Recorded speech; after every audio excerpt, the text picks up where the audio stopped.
Hello students, জ্ঞানজ্যোতি coaching সেন্টারের পক্ষ থেকে তোমাদের সকলকে জানাই আরও একবার স্বাগত।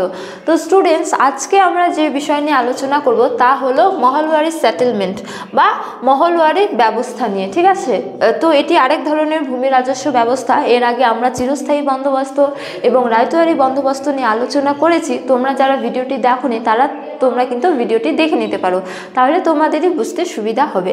তো চলো দেরি না করে আমরা আজকের আলোচনা শুরু করি। তো মহলওয়ারি সেটেলমেন্ট, দেখো এই ক্ষেত্রে ইস্ট ইন্ডিয়া কোম্পানির যে নতুন নীতিগুলো চালু করেছিল সেগুলো নিয়েও আমরা আলোচনা করব। তার আগে দেখো বলা হয়েছে যে 1822 খ্রিস্টাব্দে গাঙ্গেয় উপত্যকা ও উত্তর পশ্চিম ভারত এবং মধ্য ভারতের কিছু অংশে মহলওয়ারি ব্যবস্থা প্রবর্তন করা হয়েছিল।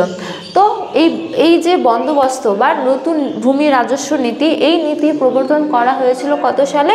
মূলত 1822 খ্রিস্টাব্দে। ঠিক আছে, এবং কোথায় প্রণয়ন করা হয়েছিল তা বলা যায় যে গাঙ্গেয় উপত্যকা, এছাড়া উত্তর পশ্চিম ভারত এবং কি মধ্য ভারতের বেশ কিছু অঞ্চলে এই ভূমি বন্দোবস্ত কিন্তু প্রবর্তন করা হয়েছিল। তো হল ম্যাকেনজির প্রতিবেদন মেনে কোম্পানি সপ্তম আইন জারি করে এই ভূমি বন্দোবস্ত প্রবর্তন করেছিল বলে জানা যায়। তো মহলওয়ারি ব্যবস্থার উদ্দেশ্য ছিল সরকারের ভবিষ্যতের রাজস্ব পরিমাণ বৃদ্ধি করা এবং মধ্যস্বত্বভোগীদের বিলুপ্তি ঘটানো। অর্থাৎ কি, এর আগে চিরস্থায়ী বন্দোবস্ত এবং তার ত্রুটি বিচ্যুতি দূর করার জন্য রায়তওয়ারি বন্দোবস্ত প্রবর্তন করা হয়েছিল। এবং রায়তওয়ারি বন্দোবস্তের যে ত্রুটি বিচ্যুতি ছিল, বিশেষ করে জমিদার বা মধ্যস্বত্বভোগীদের উত্থান, সেই ত্রুটি বিচ্যুতিগুলিকে দূর করার জন্য কি করে ইস্ট ইন্ডিয়া কোম্পানি আর এক নতুন ধরনের ভূমি রাজস্ব ব্যবস্থা প্রবর্তন করে, যা মহলওয়ারি ব্যবস্থা নামে পরিচিত। তো দেখো এবার আমরা আলোচনা করব যে এই নতুন বন্দোবস্ত অনুযায়ী কি ধরনের বা কি নতুন নিয়ম কার্যকর করা হয়েছিল বা কি পরিবর্তন ঘটানো হয়েছিল তা নিয়ে। ঠিক আছে, তো দেখো প্রথমত বলা হয়েছে যে জমি জরিপ করে প্রতিটি মহল বা গ্রামের ওপর রাজস্ব নির্ধারিত করা হয়। ঠিক আছে, তো এর আগে প্রতিটি কৃষককে ভূমি রাজস্ব দিতে হতো, জমিদারকে, কিন্তু এবারে কি করা হয়েছে, প্রতিটি কৃষককে আর ভূমি রাজস্ব দিতে হবে না, মূলত একটি গ্রামকে যৌথভাবে, ঠিক আছে, অর্থাৎ প্রতিটি গ্রামের ওপর রাজস্ব নির্ধারিত হয় এবং সেই গ্রাম থেকে রাজস্ব প্রদান করতে হবে। ঠিক আছে, এবং বলা হয় যে গ্রামের ওপর ধার্য রাজস্ব গ্রামবাসীদের মিলিতভাবে দিতে হবে। এবং একটি গ্রামের ওপর যখন সেই রাজস্ব নির্ধারিত করা হয়েছে, সেই রাজস্বটা মুকুব করবে কারা? সেই রাজস্ব মুকুব করবে গ্রামের প্রতিটি গ্রামবাসী। ঠিক আছে, তারপরে দেখো বলা হয়েছে যে গ্রামবাসীরা তাদের নির্দিষ্ট রাজস্ব গ্রাম প্রধানের মারফত সরকারের কাছে জমা দিত। ঠিক আছে, অর্থাৎ গ্রামবাসীরা গ্রাম প্রধানের মাধ্যমে কাকে জমা দিত? সরকারের কাছে জমা দিত। এর আগে রায়তওয়ারি বন্দোবস্ত বা চিরস্থায়ী বন্দোবস্তে কি হয়েছিল, কৃষকরা জমিদারদের বা মধ্যস্বত্বভোগীদের রাজস্ব প্রদান করত, তারা গিয়ে আবার ইস্ট ইন্ডিয়া কোম্পানিকে রাজস্ব প্রদান করত। কিন্তু এই নতুন বন্দোবস্তে বা মহলওয়ারি বন্দোবস্তে কি বলা হয়েছে, যে গ্রাম প্রধানের মাধ্যমে কৃষকরা ইস্ট ইন্ডিয়া কোম্পানিকে কি দিবে? রাজস্ব দিবে। ঠিক আছে, তারপরে দেখো বলা হয়েছে যে জমির উৎপাদিকা শক্তির হার অনুসারে ভূমি রাজস্বের হার নির্ধারিত হতো।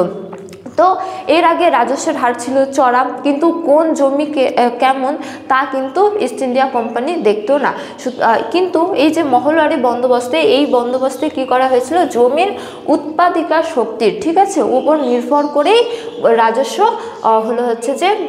রাজস্ব প্রদান করা হতো।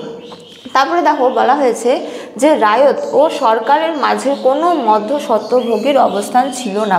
এটি মহলওয়ারি বন্দোবস্তের একটি সুফল বা ভালো দিক বলতে পারো, যে রায়ত অর্থাৎ কৃষক এবং সরকারের মধ্যে কোনো যে মধ্যস্বত্বভোগীর কিন্তু অবস্থান ছিল না।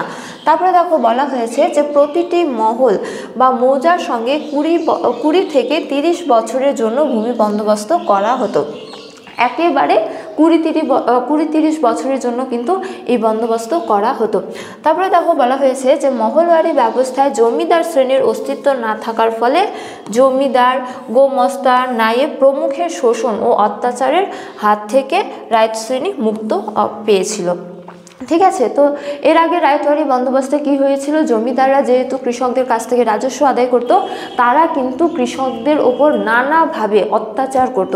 কিন্তু এই ব্যবস্থায় যেহেতু আর জমিদারদের কোনো রকম কোনো অবস্থান ছিল না, ফলে তারা কি হয়েছিল, তারা জমিদারদের হাত থেকে, বিশেষ করে তাদের অত্যাচারের হাত থেকে তারা মুক্তি পেয়েছিল। ঠিক আছে, তো এটিও মহলওয়ারি বন্দোবস্তের একটি সুফল বা ভালো দিক বলতে পারো। তারপরে বলা হয়েছে যে রাজস্বের হার অত্যন্ত চড়া ছিল এবং প্রাকৃতিক দুর্যোগেও রাজস্ব হ্রাস করা হতো। ঠিক আছে, তো এই মহলওয়ারি বন্দোবস্তে রাজস্বের হার কিন্তু চড়া ছিল, কিন্তু প্রাকৃতিক দুর্যোগে সেই রাজস্বের পরিমাণ সেটা কিন্তু নির্দিষ্ট করা হতো বা হ্রাস করা হতো। কিন্তু রায়তওয়ারি বন্দোবস্তে কি হয়েছিল, রাজস্বের হার চড়া ছিল এবং প্রাকৃতিক দুর্যোগেও কিন্তু সেই রাজস্বের পরিমাণটাকে হ্রাস করা হতো না। কিন্তু মহলওয়ারি বন্দোবস্তে রাজস্বের হার চড়া থাকলেও প্রাকৃতিক দুর্যোগে কিন্তু হ্রাস করা হতো।